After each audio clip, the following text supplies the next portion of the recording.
don't know about you, but when I got my first console, the PlayStation 2, at 5 years old, I was absolutely fascinated by it. The first game I ever played on that console was SpongeBob: Revenge of the Flying Dutchman. I was amazed that I could be SpongeBob, explore Bikini Bottom, and I was having so much fun doing it too. Shout out to my uncle for growing up and giving me my PS2. I guess you could sort of say he's the reason I am where I am today in an obscure kind of way. I think back on the games I used to play, I always have a feeling of warmth. Nostalgia is powerful. These are the ones I remember playing the most, the ones that define my childhood and my foundations as a gamer. The memories of playing The Sims 2 Castaway for 24 hours straight, or Fable 3 for nearly 3 days straight, yes, I was addicted as a kid, are some of my happiest. The freedom of being a kid, especially during summer when school was out, is incomparable to anything else. I grew up alone and isolated most of my life, but I always had my games, and I had them for hours and hours. When I was 18 years old or so, I dated a guy whose buddy gave us his GameCube to play for a while. He asked for it because I expressed that I always wanted to be a Nintendo kid, but my parents, for some reason, never let it happen. I've always wanted to know the beauty of the Legend of Zelda games, but I never had the chance until then. I didn't get to play much at all, since it was in his dorm room that I wasn't really supposed to be in, but the small chunks of Ocarina of Time and Majora's Mask were so incredible. They were unlike anything I'd ever played before, and I knew, just from the few hours that I spent between the both of them, what people loved about these games and why they were childhood classics. So, with all these AAA games in the past 10 years or so aiming for better and better graphics, crazy complicated mechanics, online play, and all that other jazz, why are indie developers regressing? Well, like I said earlier, nostalgia. The clunky graphics, the fixed camera angles, the obscure-faced low-poly player models, the pixelated UI, all of it. Everything brings a sense of safety. There's something warm and inviting about a blocky, low-poly character with fuzzy voice lines, like a warm, fresh piece of bread. I don't know if that makes sense to you, but that's the feeling it evokes in me when I think about those old graphics. Like, they just feel safe, thick, warm, stable, solid. Like, I don't know if I have like synesthesia or something, but when I think about those things, that's what my mind conjures up. There's some people who have resurrected those old CRTVs, the big boxy ones with the lines running up them. I used to have one. Actually, I think I had two. I had like one of the old like classic black models that was kind of small, and then like as I got older, I had one of the flat, like quote unquote flat screen ones that were like a big silver with like the ace, like the, what do you call it, the AV ports in the front. Oh my god, I love that TV. It was so heavy though. I couldn't move it by myself. My dad always had to help me move it because it was so big. But they've resurrected these because they were the standard in the time, and they've been playing their games on it, and honestly, I love that. I've been thinking about downgrading to a flip phone for that exact reason, because there's a lot of comfort in simplicity. Games back then were just simple. Take, for example, one of my favorite games on my list is Harvest Moon: Save the Homeland. The reviews on this game were pretty mixed, I think, and it's one of the lesser known Harvest Moons, but as far as PS2 games go, this was my shiz. I never even owned it either. I just chronically rented it from Blockbuster. Like, literally, I must have asked my mom every single week to get me this game at the BB. My god, I miss those days so much. Everything about the early 2000s, like, I just wish it would come back. But anyway, the game was literally just, grandpa died or something, here's the crappy farm, fix it, farm it, maybe flirt with some girls, and oh look, a dog, would you like pointy ears or floppy ears? Like, those were your choices, those were your goals, they were simple, plain, non-paralyzing. I mean, think about it. Don't you feel like you can jump right into the game and start enjoying it when you only really have a few vague goals and no UI shoving maps and quests in your face? When I first played Skyrim, and don't get me wrong, I probably have thousands of hours in Skyrim, so I'm not bashing it, it's just a comparison, but as amazed as I was to have the whole world presented unto me, to do with as I pleased, and a huge map with tons of markers, I was overwhelmed. I was like, oh geez, where do I even start? Because I knew there was tons of stuff to find and explore and do, but in Harvest Moon, I was just a kid with a small little farm in a small little town, bound by a semi-tight schedule of the townsfolk. But honestly, if I didn't farm enough or get my cows or horse just yet, it was still okay.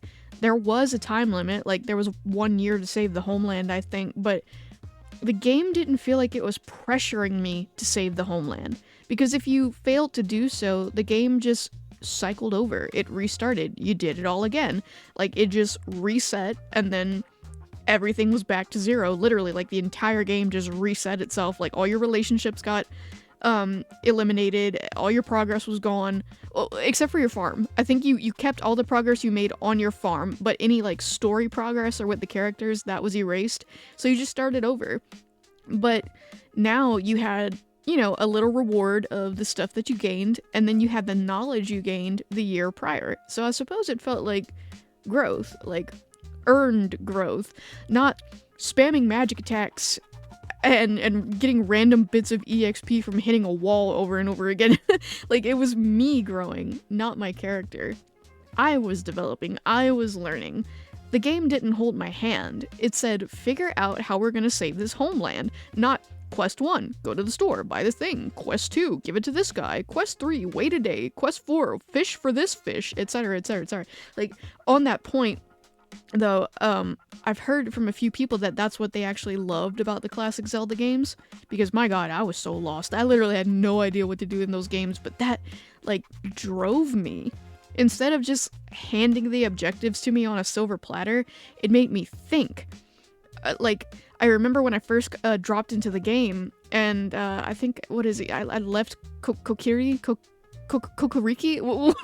Kokiri Village? Is that what it is? Sorry, I'm not a big Zelda person. Like I said, I only got to play it for a really, like, a few hours at most. But when I left the village, I can't remember if this is Ocarina of Time or Majora's Mask. I think when you leave the village, that's Majora's Mask, but it was Ocarina of Time that I was playing, and it just kind of, like, dropped you in, and I had the entire world, and I asked my boyfriend at the time, I was like, okay, so what do I do? What are my goals? And he was like, you gotta figure that out. And I was like, oh, okay. And I just started walking in a random direction, but, like, the wonder of it was so much deeper, right? Because it didn't tell me anything. It didn't even tell me, like, what I was supposed to do, who I was supposed to find, the name of anyone. Like, everything was left up to me to just explore and discover, and I really just, I love that. I like that games took brain power on the part of the player back then. But that was a huge component. The simplicity, the drive to explore, a siren call of the vast worlds to come, and to get to know them instead of a UI just telling you all the secrets sooner rather than later. Devs back then could really only do so much, but it inspired creativity, and it gave us games you just don't see anymore. One thing I want to touch on is accessibility. Not every indie gamer, especially solo developers, can do everything, or at least everything right. Speaking as one, yeah, it's from experience. I can't program to save my life. I'm working on it, but it's certainly not my specialty. I am artistically inclined and more skilled on that front, but, you know, let's talk about it. If you only know how to write scripts, but can't draw even the most basic concepts, your gameplay might be amazing, but you might make something that's super boring to look at. And vice versa. If you can draw like a professional game artist, but you can't program anything, then you don't have a game. Sorry if you hear that helicopter. Oh my god. That's weird. Helicopters never fly over here. Anyway, you won't have a game. However, there's workarounds that can get you on your way. So, like, if you have a computer science degree but you can't draw, there's always basic pixel art with tutorials everywhere. You can make a retro Legend of Zelda or a Pokemon style game to begin teaching yourself art. Or if you're aiming for 3D, you might not be able to sculpt like a Riot artist, but most retro characters were made up of elongated squares or beans or other simple geometry, which literally anyone can do. If you are an artist but you can't program, there's stuff like RPG Maker or Tyranno Builder, which are my two primary modes of development at this point in my journey, because they can teach you the basics of at least the programming logic. If else, all that kind of stuff. The thing is, you gotta start somewhere, and somewhere usually means simple. But that's not a bad thing, and these old games taught us that. The first games ever made were usually the simplest thing one singular person could artistically produce, with only one goal in mind, and it worked.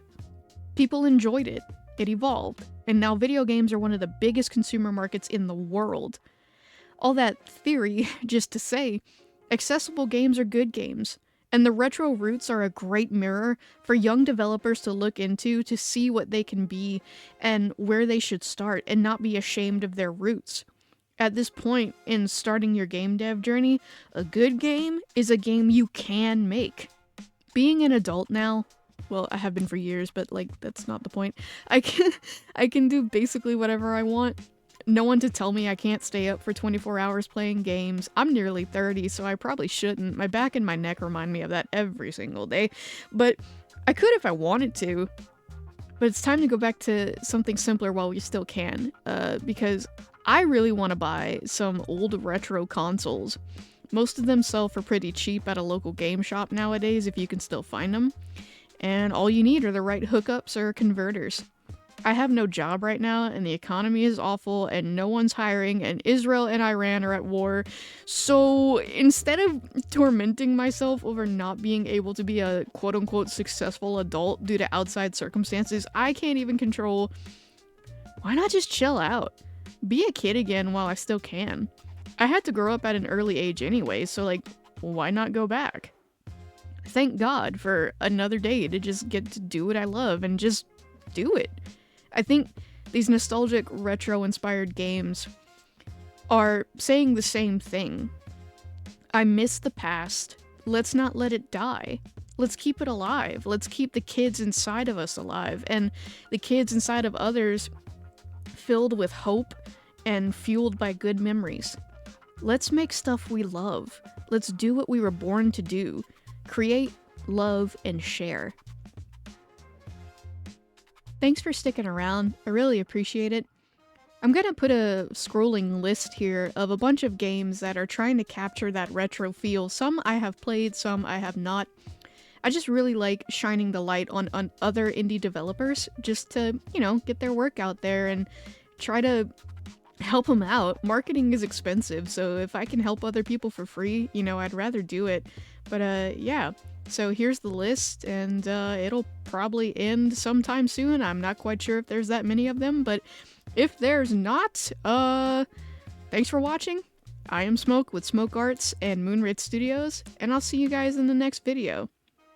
And if it is still going, well, the video will just end. Okay, cool. Thanks for watching. Bye, everybody.